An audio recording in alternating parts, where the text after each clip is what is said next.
Welcome to my series on classical thermodynamics. This is lecture number 19. Over the last few lectures, we have studied how to combine the first and second law of thermodynamics, how to apply the Legendre transformation to go from U to other thermodynamic potentials, and so on. In this and the next few lectures, we are going to look at some applications of these results that we have derived so far. The first one that we are going to look at is something which should be familiar to all of you, is the notion of Cp minus Cv, the difference in heat capacity of a system at constant pressure and that at constant volume. Note that this of course makes sense only for a hydrostatic system, a system for which the sole means of doing work is changing volume. Obviously, this means that when the volume is constant, no work is being done, and according to the first law of thermodynamics, which tells you that the change in internal energy is equal to the heat absorbed by the system plus the work done on it, under constant volume, the heat absorbed by the system is exactly equal to the increase in its internal energy, where QV is delta U. On the other hand, at constant pressure, Qp, the heat absorbed at constant pressure, is delta U minus W. Note that we are talking about a system on which work is being done. Now, when you heat the system, most systems expand.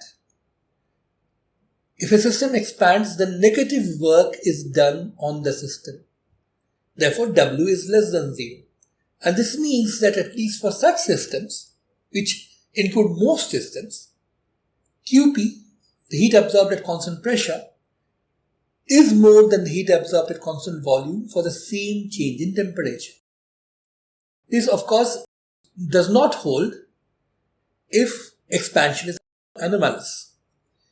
Qp greater than Qv for the same rise in temperature implies that the heat capacity at constant pressure is typically more than the heat capacity at constant volume.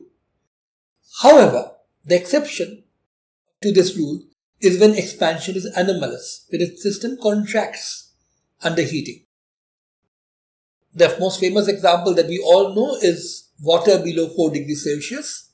There, water actually contracts on heating, and Cp for water below 4 degrees Celsius is less than Cv. And at exactly 4 degrees Celsius, Cp is exactly the same as Cv because an infinitesimal change in the temperature around this does not cause any expansion. So the heat absorbed under both constant pressure and constant volume are one and the same. Now let us look at another example which you are all familiar with, an ideal gas, for which the mechanical equation of state is PV equals nRT, and on top of that, the ideal gas is characterized by its expression for energy in terms of, say, the temperature. The familiar formula is U equals 3 by 2 nRT. This is true for a monoatomic ideal gas, classical monoatomic ideal gas. The more general case could be that U depends only on temperature and is independent of volume. Now, under constant volume, d cross q is the same as du for reasons that we have just discussed, and d cross q over dt, that is Cv, is nothing but du dt. This is of course the same as del u del t at constant volume in general, but if you are dealing with an ideal gas, U depends only on temperature, so this partial derivative is the same as this ordinary derivative. Now, under constant pressure, d cross q is du minus d cross w, and d cross w is minus pdv. And therefore, what you get is du plus pdv for d cross q. And since pv equals nRT, under constant pressure, we have pdv is nr dt. Note that in all systems that we are going to talk about today, we are going to assume that the system is closed. So n is going to be held as a constant. The mu dn term in du will not show up in any of the discussions today. It will play an important role later on when we talk about chemical reactions or phase transitions. For the time being, we are only going to focus on constant n systems. So there is no term with dn involved here. So what you get is d cross q is du plus nr dt. So differentiating this with a certain temperature, or rather dividing this expression by dt, which is of course not really mathematically correct, but you understand what I mean.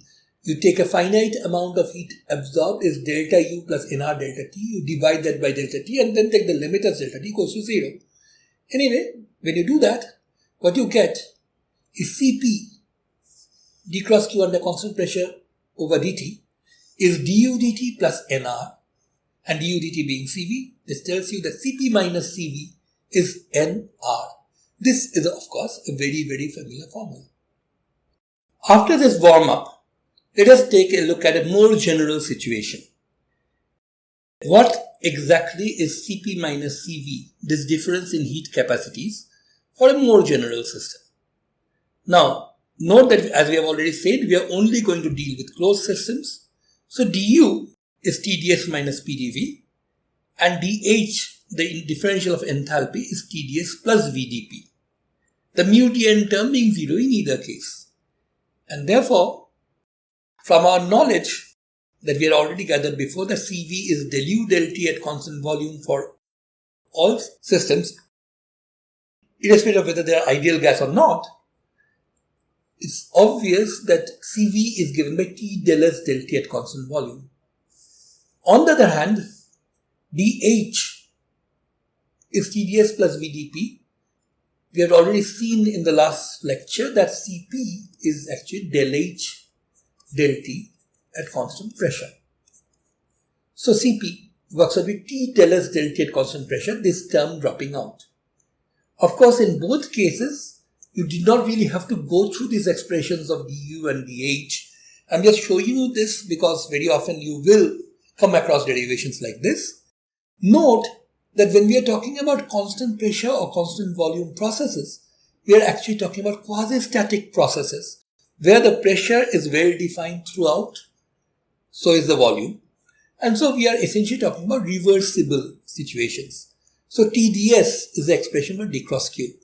And therefore, these two expressions would follow immediately from the very definition. You did not really have to invoke du or dH for that. Now, no matter how you arrive at these two expressions, this is much as clear that Cp minus Cv will then simply be T times the difference between these two partial derivatives. Del S del T calculated at constant pressure minus del S del T calculated at constant volume. In order to see what that is, let us try expanding S as a function of temperature and volume. Note that although we had earlier said that there is some special role to be played for S expressed as a function of U, V and N, which is essentially equivalent to U being expressed as a function of S, V and N, these were statements about functions which contain complete thermodynamic information about the system. If you are not interested in complete thermodynamic information, but in situations like how do S change when temperature is varied, keeping volume constant, say, then expressing S as a function of T and V would of course be way more convenient. Of course, there's an N in this argument list that goes without saying, which we are not mentioning simply because we are dealing with constant N, as we have emphasized several times now. So this is a perfectly good expression for S as a function of T and V. It just will not have complete thermodynamic information. But be that as it may, if you have S expressed as a function of T and V, then ds is of course del S del T at constant volume times dt plus del S del V at constant temperature, not pressure,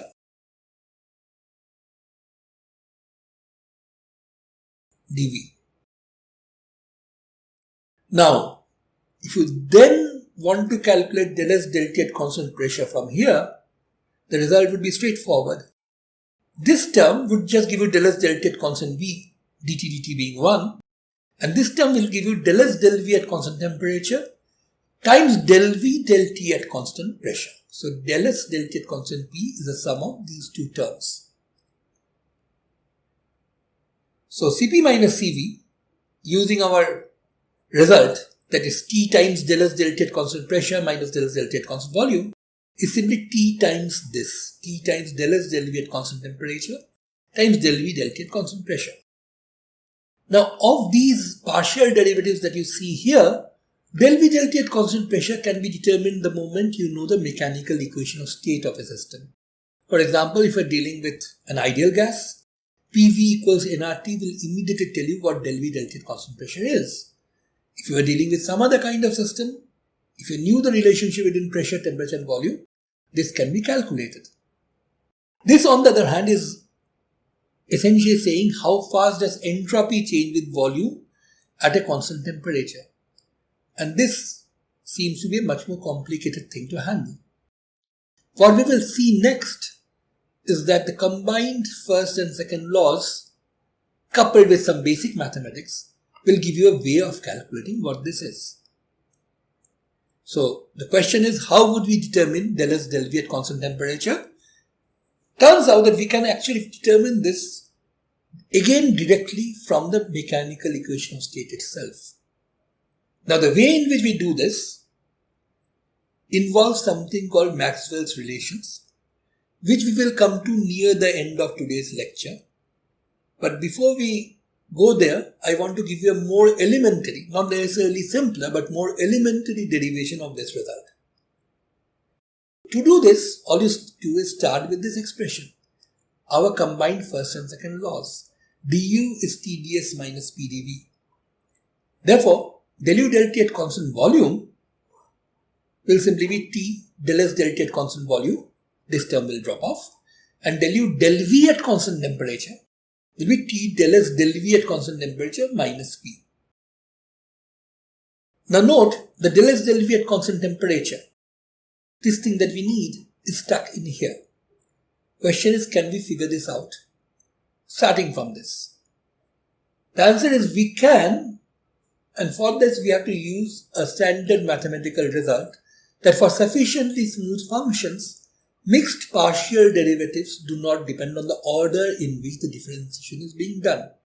So if you carry the second order derivative del to U del V del T, which actually means del V at constant temperature of del U del T at constant volume, then this should be equal to del to U del T del V. First, del to U del V del T. What is that?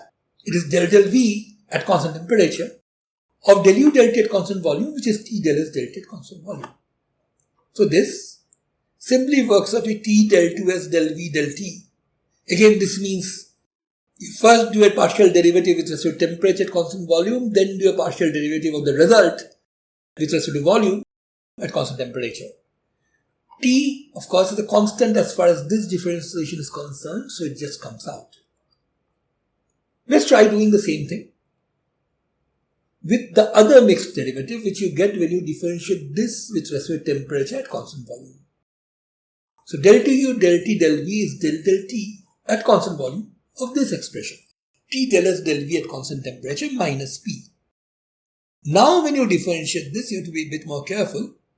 One term is T del 2S del T del V, but T is also something which is a variable as far as this partial derivative is concerned. So get one more term, which is del T of T1 times del S del V at constant T, minus of course del P del T at constant volume. So this is what you end up with. And now comes the crux. These two partial derivatives for sufficiently smooth functions, and we are going to assume that all our thermodynamic potentials are sufficiently smooth, at least away from some singular points which we will talk about later, these two derivatives have to be equal. But that means that these two things have to be equal.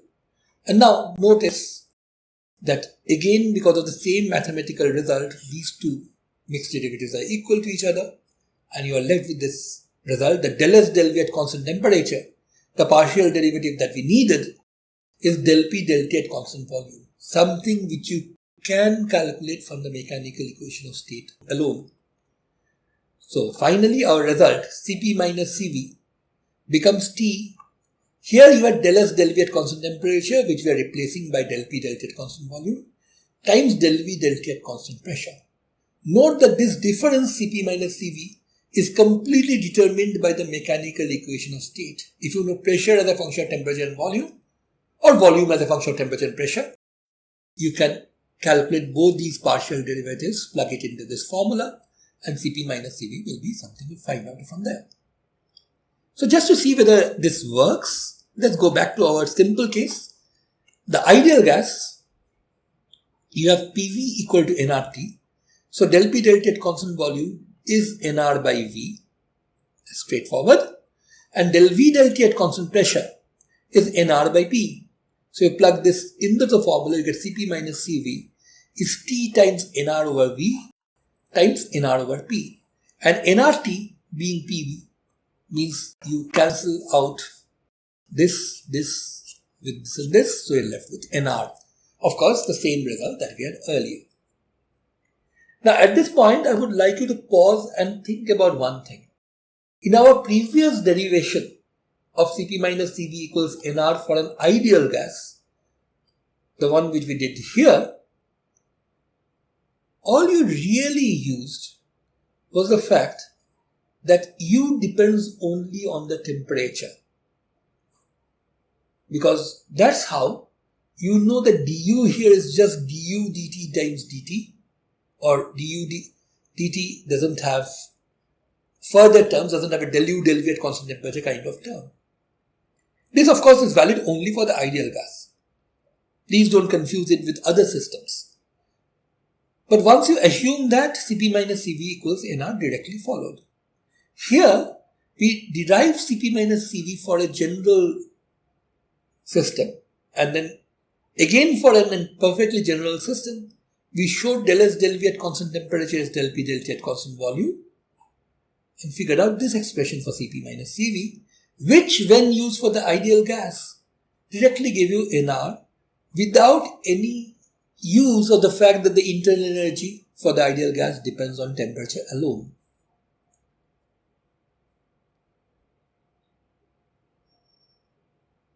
Now, this of course may seem like a trivial point, but you should realize in one of the derivations we use the fact that U depends on temperature alone. In this one, we apparently didn't. And yet we ended up with the same result in both cases. The second derivation followed entirely from the mechanical equation of state. If you think about it a bit, this would seem to imply that the fact that the energy of an ideal gas depends on temperature alone cannot be independent of the equation of state of the ideal gas. And we will soon see that that actually is quite correct. Before we do that, let us take a look at the other result that we had already established on more elementary grounds. For water at 4 degrees Celsius, the expansivity del V del T at constant pressure is 0. Volume doesn't change with change in temperature. Remember, this is the temperature at which water reaches maximum density or minimum volume for a given amount. And so this first derivative vanishes there, and therefore Cp minus Cv is 0. And in general, what you always have is del P del T at constant volume is positive. Pressure always rises with temperature at constant volume. So sign of Cp minus Cv essentially depends on the sign of this quantity. Del V del T at constant pressure is usually positive. The system usually expands with rise in temperature. And so under usual situations, Cp is more than Cv. But under anomalous situations, this term is negative and Cp is less than Cv. So our formula here gives us back the results that we have already figured out earlier. Now, let us try to rewrite this expression in terms of some quantities which are very often used to describe general hydrostatic systems. Two parameters which are often used there are A, volume expansivity, denoted by alpha, which is the fractional rise in volume with rise in temperature. So del V by V divided by del T, so to speak, under constant pressure. There's also isothermal compressibility, which is essentially a measure of how much volume changes with change in pressure. Of course, typically, volume decreases when you increase pressure. So del V del P would typically be negative at constant temperature. So you put in a minus sign to get a positive result. Again, this is fractional. This result is defined to be 1 over V, the minus sign of del V del P at constant temperature. Now, before we go any further, let's get through a mathematical result. Now, I don't remember whether I've already stated this result earlier in the course of the previous lectures. Some of them were quite some time ago. So you can excuse my memory for that. But this is an important mathematical result, which, by the way, has nothing to do with thermodynamics per se. It's basically a general result for any mathematical situation where you have a function z of two arguments x and y. The important thing is that this function can also be solved, maybe to get x as a function of y and z. Now, since z is a function of x and y, always write this as dz being equal to del z del x at constant y dx plus del z del y at constant x dy. Now, when we first study calculus of partial derivatives, we usually don't often write at constant y or at constant x, because if z is a function of x and y, what is being held constant for each partial derivative is obvious from the context. However, in thermodynamics, there are several ways of expressing the same physical quantity in terms of different pairs of variables or different sets of variables, and therefore it's always best to keep track of which is being held constant. So when you write something like this, you are actually assuming z has been expressed as a function of x and y, and you are holding y fixed, taking the partial derivative with respect to x, and so on. Now, this essentially tells you the following. If you divide this by dz, now I'm pretty sure you are going to say that that's impossible. So what this really is that you can think of this as delta z being approximately del z del x constant y delta x plus a similar term here. You're really dividing by delta z, dividing both sides by delta z and then taking the limit. But we will not say all that every time. We are just going to say divide by dz. I'm sure you will understand what the meaning of that is. Let's say we divide by dz at constant y. Then what happens? This term, of course, stays intact. This becomes del x del z at constant y. This term drops off. So you get 1 equals del z del x at constant y times del x del z at constant y. And this gives you a result which seems very obvious. Del x del z at constant y is 1 over del z del x at constant y. This should be, at least at first glance, rather trivial, because this is exactly the way derivatives work. Ordinary derivatives. dy dx is 1 over dx dy. Of course, when you make that statement, you are assuming tacitly that not only can y be expressed as a function of x, at least locally this relationship can be inverted and x can be expressed as a function of y, so that you can actually calculate dx dy. That's taken for granted in such situations, and this looks exactly like that. And in a sense, it is. Note that when we are doing this, y is being held constant in both expressions. So basically, although you are writing down z as a function of x and y, this is really a situation where you are dealing with a function of one single variable x. Y just serves as a parameter which is coming along for the ride. Similarly, x, although you write it as a function of y and z, y being fixed means x is a function of a single variable z. So this thing is really the result which is familiar from ordinary calculus.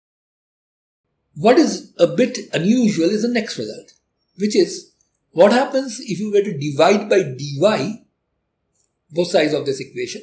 Again, this really means that you divide the finite difference version of this by delta y and then take the limit. But do it at constant z. If you're doing it at constant z, this term of course drops off.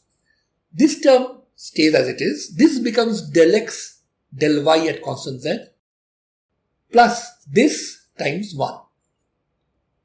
So you get this result. 0 on the left hand side, because you're doing this at constant z, is del z del x at constant y times del x del y at constant z plus del z del y at constant x.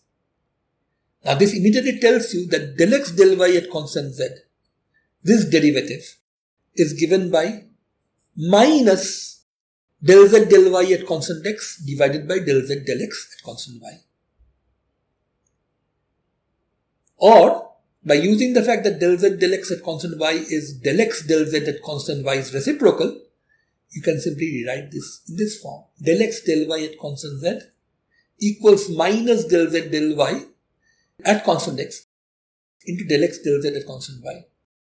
This one looks again like the chain rule in ordinary derivatives, but it's not. Note that here the derivatives that are being done are not being done under the same condition. Here x is being held fixed, here y is being held fixed. And this is the source of a minus sign in the expression. In fact, you can write this in a slightly different manner.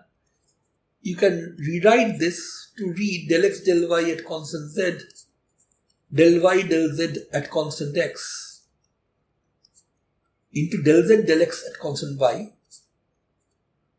A product which, if these had been ordinary derivatives, would have been equal to 1, is actually equal to minus 1. And the reason for that is not hard to find. Reason is that these are not derivatives being done under the same condition. There are different conditions being used here. This particular result, either in this form or this form, turns out to be very, very useful. So I might have already explained this earlier, but I can't remember that, so I'm not taking a chance and repeating this again. Armed with this mathematical information, let us go back to the task of expressing Cp minus Cv in terms of these parameters, volume expansivity and isothermal compressibility.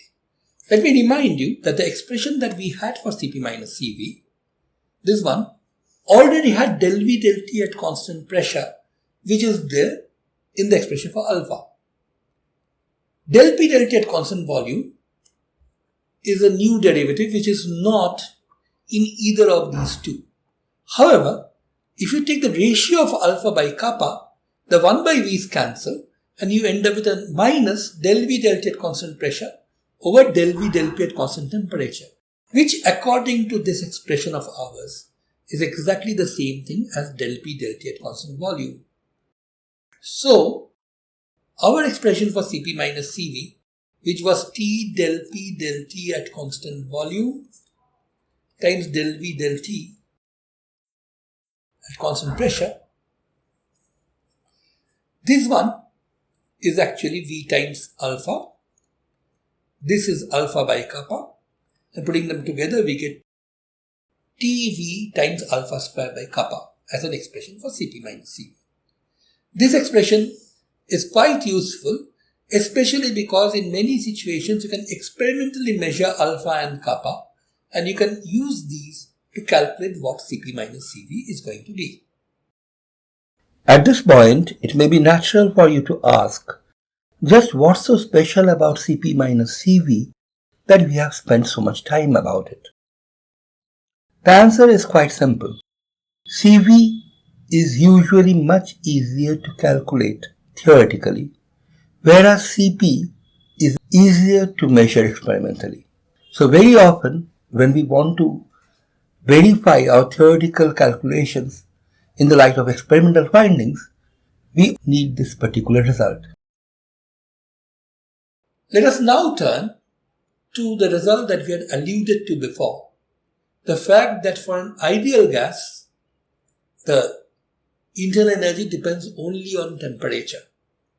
This is something which we used as an input for our first derivation for the expression for Cp minus Cv equals nR for an ideal gas, we did not use it for the second derivation. In the second derivation, we only ultimately used the mechanical equation of state. As I said at the time, this seems to imply that the fact that U depends on temperature alone for an ideal gas and the fact that PV for an ideal gas is equal to nRT are somehow connected to each other. Let's see whether that is at all correct. So what we are going to turn to now is an explanation of what is the result for Joule's experiment via the second law. Now, remember, Joule's experiment is something we described earlier. This tells us that for an ideal gas, the internal energy is independent of volume for a fixed temperature. So if you try to express it as a function of temperature and volume, number of moles once again stays there as a silent parameter, being constant. It turns out that U depends only on T and there is no dependence, explicitly at least, on the volume. Now, at the level of the first law, where we first met Joule's experiment, this really is an independent statement, has to be taken as an experimental fact. However, if you combine the first and second laws and land up at du equals Tds minus Pdv, you actually can explain the fact that U does not depend on the volume for a fixed temperature. To do this, let us take a look at the expression for del U del V at constant temperature. This, remember, at least the expression that we are deriving now, is independent of whether we are dealing with an ideal gas or not.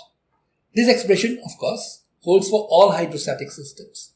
And this immediately tells us that del U del V at constant temperature is T times del S del V at constant temperature minus P. This, of course, just gives you 1. And because of the result that we had just a while ago derived, del S del V at constant temperature is del P del T at constant volume. So we end up with this expression for the rate at which internal energy changes with the volume at a fixed temperature. T times del P del T at constant volume minus P. So now, let us look at what this tells us about an ideal gas. For an ideal gas, PV equals nRT. This implies del P del T at constant volume is simply P by T. Well, you directly get when you do the differentiation nR by V, but that's of course the same as P by T. Or you could just take the logarithm of both sides, write this as log P plus log V is equal to log of a constant plus log T, and differentiate holding V constant to get dP by P equals dt by T, from which again this result would follow. And therefore, this term is simply equal to P and it cancels with this. So for an ideal gas, del U del V at constant temperature is 0. The mechanical equation of state for an ideal gas implies that U depends only on temperature and of course the number of moles alone, not on the volume. But you should realize that it does not, however, tell us exactly what this function U of T is. Thermodynamic principles, which we have used to arrive at this result, can tell us some things about the way U depends on temperature and volume, but not everything. The fact that U for a monoatomic classical ideal gas turns out to be 3 by 2 nRT can be derived from either the kinetic theory or statistical mechanics, both of which are microscopic theories which go beyond thermodynamics. What thermodynamics tells us is that U has to be independent of the volume at a given temperature. What kind of temperature dependence it has, that it's a constant times the temperatures implying that the heat capacity is a constant, is really the result of a specific microscopic model. So there is a limit to how much thermodynamics can tell you, but it does tell you this. As long as PV is equal to nRT, del U del V at constant temperature has to be 0. On the other hand, if you knew that del U del V at constant temperature is 0, it's natural to ask, does that necessarily mean that you have an ideal gas? Or is the ideal gas the only system for which del U del V at constant temperature is 0? The ideal gas for us here simply means something which obeys the ideal gas equation of state, PV equal to nRT. Note that del U del V at constant temperature being T del P del T at constant volume minus P, this being 0 simply means that these two are equal. And that can be immediately integrated. Basically what you do is you write dP by P is dt by T under constant volume and number of moles, integrate to get log of P equals log of T plus a constant, but the constant here can be not just a true constant, could be a function of volume and number of moles. So integrating, the differential equation gives you this, and this tells you P is T times some function of V comma N. This F is of course the exponential of this function C. And using the fact that pressure is an intensive variable, so is temperature, you can easily argue that this function has to have the form of function of the ratio N by V rather than an independent function of the two variables. But apart from that, nothing else can be said. In other words, there are plenty of different systems for which you can have del U del V at constant temperature being equal to 0, not just the ideal gas. Of course, the ideal gas does work here. For the ideal gas, you would have nR by V as this function, and you do get the ideal gas equation of state back in such a situation. But for example, P into V minus NV equals nRT would also work perfectly well. The function G would simply be nR by V minus NV, which is of course a function of N by V alone. You divide through by V in the numerator and the denominator, you get nR by V divided by 1 minus NB by V. So, to summarize, the combined strength of first and second laws imply that for any system obeying PV equal to nRT, U has to be a function of temperature alone, will not depend on volume at a fixed temperature. But the converse is not necessarily true. There are infinitely many possible equations of state, each of which can give you del U del V at constant temperature equal to 0. To wrap this up, let us take a look at what would del U del V at constant temperature be if you take, say, a van der Waals gas. This is the van der Waals equation of state, and this is not of the form P equal to some function of N by V into T. Because here, of course, P is nRT by V minus NV. This part would have been consistent with this form, but it also the minus N square A by V square. And this, of course, is not of this particular form. Now, here it's pretty easy to just calculate del P del T at constant volume simply by doing a derivative of both sides. You get del P del T at constant volume, this contributes 0. At constant volume, this is just a constant, times V minus NB, this also behaves just like a constant. On this side, you have just nR. So, del U del V at constant temperature is T times del P del T at constant volume, nR by V minus NB, minus P. But nRT by V minus NB is nothing but P plus N square A by V square. So, if you subtract P from that, you get N square A by V square. So, you see that this is not 0. For a van der Waals gas, the internal energy does depend on the volume, rather weakly because typically A is small, and very, very slightly if N by V is small, low density. And we all know that a real gas, which is only approximately described by a van der Waals gas, tends to behave more and more like an ideal gas for low density situations. That's exactly what this expression is also telling us. Now, integrating this with respect to V, you immediately get minus N square A by V by integrating this. But of course, there will be a constant of integration, which in this case will be the more important part. Remember, this is constant of integration holding temperature as well as number of moles constant. So you have some arbitrary function U naught of T comma N here. Once again, exactly what this function u0 of t comma n will be will depend on microscopic details of the system. Thermodynamics alone cannot dictate what this function will be. But what thermodynamics will say that if you have the van der Waals equation of state, then this internal energy must take this form where the volume dependence is definitely minus m squared a by v. Now, if you think back about when we studied the Carnot cycle, we did also calculate the efficiency of the Carnot cycle where the working medium was a van der Waals gas. We of course also did this using an ideal gas.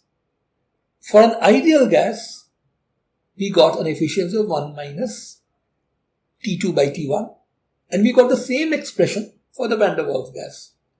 But you must realize that in deriving the efficiencies in the two cases, we had to assume that in the case of the ideal gas, the internal energy depended on temperature alone, and in the case of the van der Waals gas, the internal energy had precisely this dependence on the volume. Of course, the fact that the Carnot engine gave you the same efficiency no matter what the working substance was is a consequence of the second law.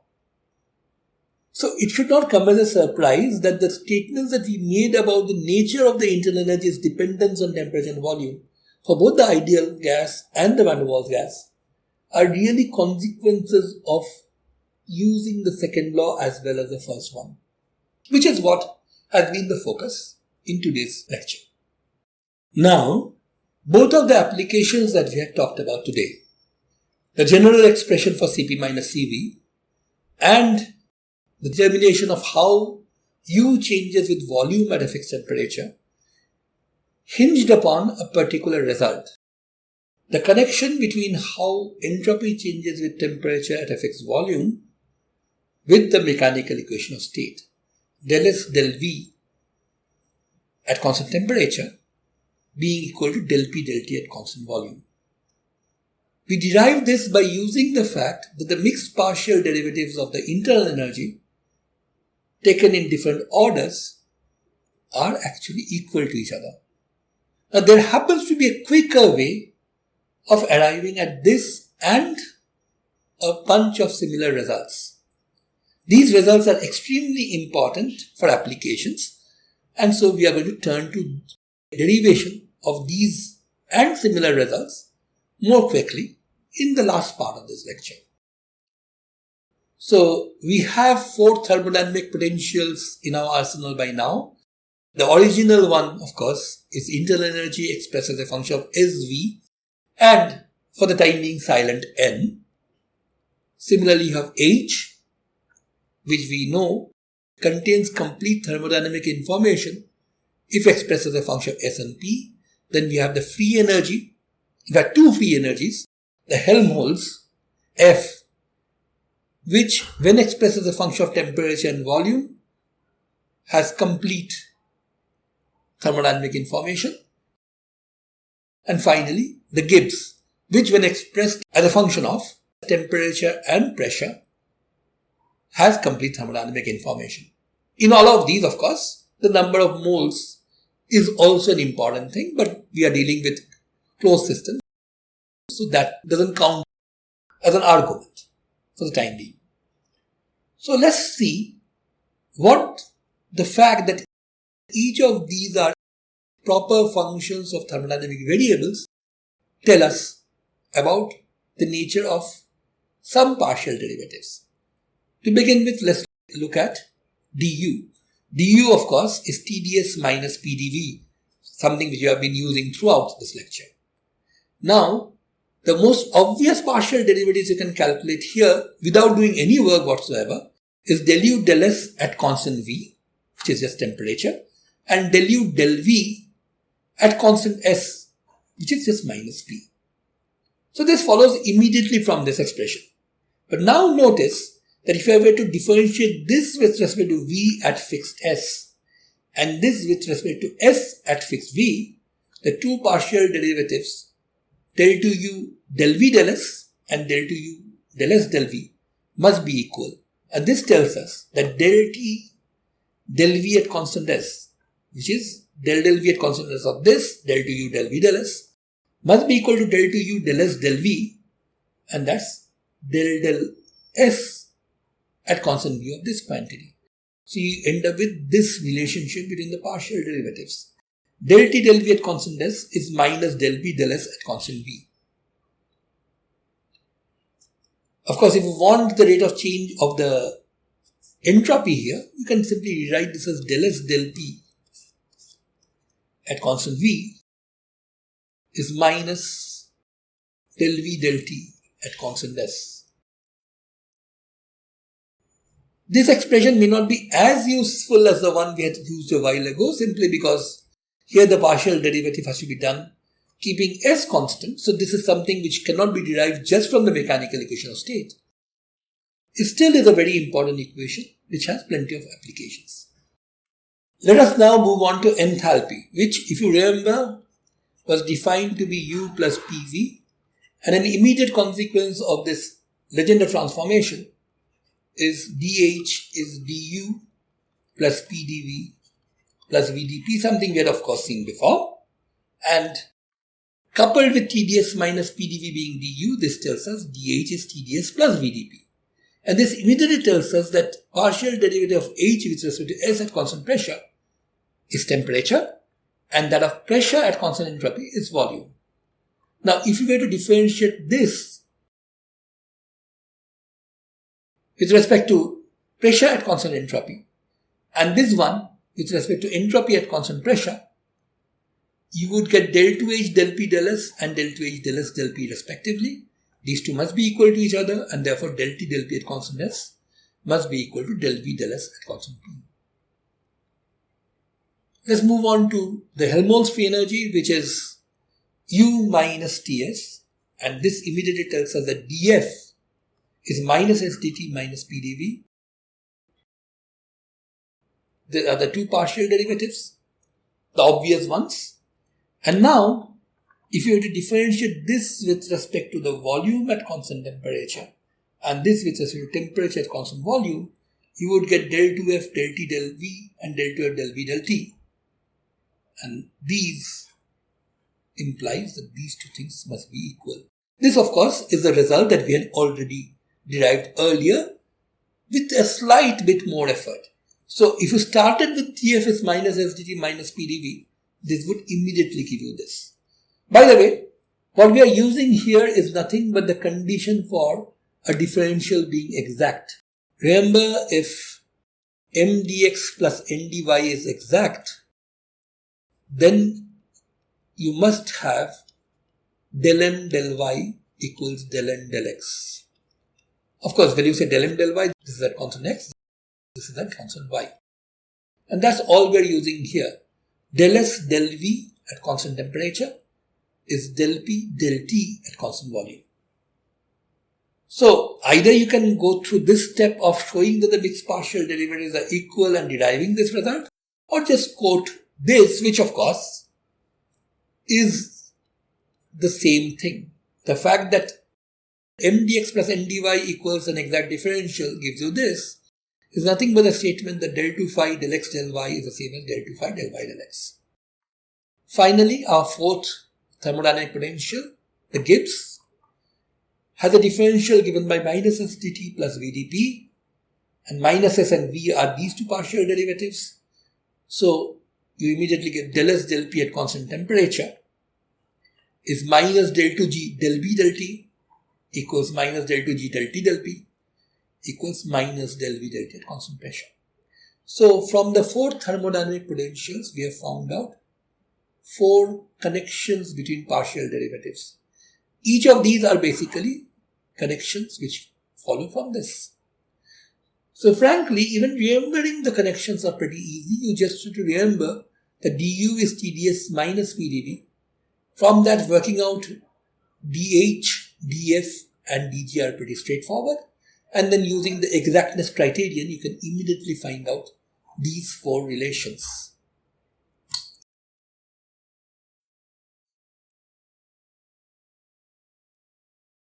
And these four relations are together called Maxwell's relations, after James Clerk Maxwell, who derived them and more importantly used them in deriving many important thermodynamic relations. We have already seen a couple of applications of this expression today. We will see applications of the other Maxwell's relations in the lectures to come. Now, many textbooks will give you nice pictures and mnemonics designed to remember these equations, but I personally don't like those mnemonics at all. Remembering the mnemonics takes more effort, in my opinion, than is worth the effort. It's actually pretty easy to derive each and every one of them on the spot. Starting from du equals TdS minus PdV is an exact differential, and going on to similar statements for dH, dF and dG. So let me sign off for today. In the next few lectures, we are going to see further applications of basic thermodynamics, many of which will involve using these Maxwell's relations. Bye for today.